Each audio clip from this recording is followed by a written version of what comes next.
រៀមផឹកទឹកជ្រោះរួចបោះថ្មផ្សងទៅក្នុងជ្រលងជ្រោះពេជ្រ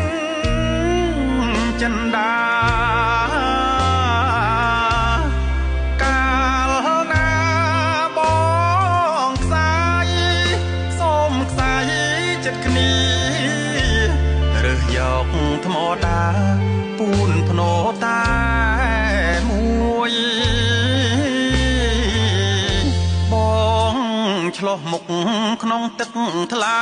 យងបាត់បង់សំផស្សខ្ពើមស្រមកណាស់រៀមរែងទុកព្រួយ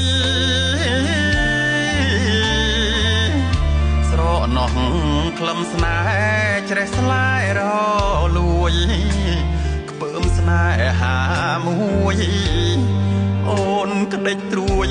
ឲ្យបង